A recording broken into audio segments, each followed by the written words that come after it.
if there aren't limits on what they can do, these companies will push them further. With supply chains backed up all over the world, the vital role the trucking industry plays has received increased attention. Are the drivers being pushed beyond safety limits? And if so, who's doing the pushing? We're going to talk to attorney Ryan Skiver about that on today's episode of Ask the Lawyer. Ryan, thank you for joining us. Thank you for having me. Well, on the John Oliver show, John talked about the issues with the trucking industry and why there are shortages of drivers here in the U.S. What effect is this having on traffic safety? Absolutely. I was able to watch that. It was very accurate from what I've seen throughout the industry. Actually, there's been an increase recently, according to the National Highway Traffic Safety Administration, in the number of crashes that have occurred.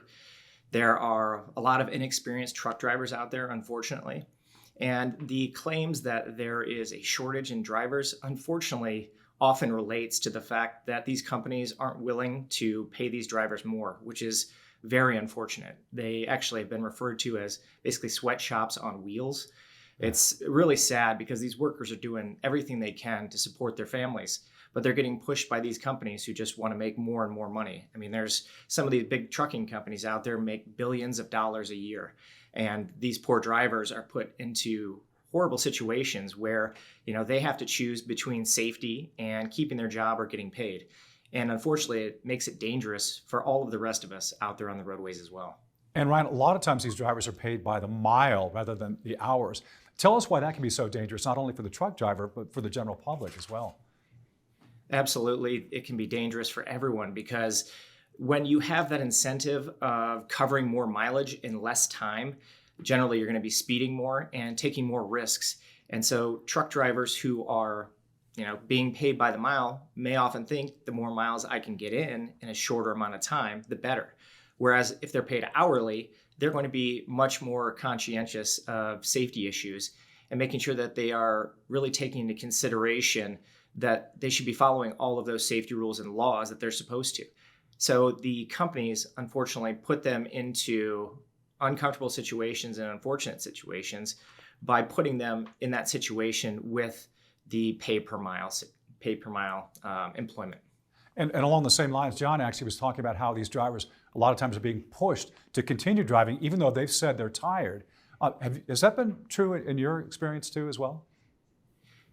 It certainly has with some of our cases that we've handled. There are what are called hours of service, which we refer to as safe driving hours, which basically sets out the amount of time that these truck drivers can be on the road awake and driving, because it is a stressful job that takes a lot of attention. And if there aren't limits on what they can do, these companies will push them further. And unfortunately, even some of these companies with the limits will push them further and further. So you have drivers out there who are doing everything they can to stay awake, and that puts the rest of the motoring public and themselves in danger. And their main concern, obviously, is making sure that they don't lose their job so they can keep making money and feed their families. So it's an unfortunate situation that they're put in, and that risks the lives and safety of everyone else in the roadways as well. So Ryan, as an experienced trucking attorney, what changes do you think need to take place to keep the truckers safe, keep the general public safe, and also keep the supply chains open? I think one of the main things that we can do as a society is to enforce those safety rules that are already in place. We have enough safety rules right now to make sure those hours of service are complied with. But there's the other avenue, because we don't have enough government workers to be able to enforce all of them, of cases where people get injured or killed because of this. So if juries will actually hold them accountable and make them pay when they do those types of things, in the future, it would be the goal that obviously that would prevent it.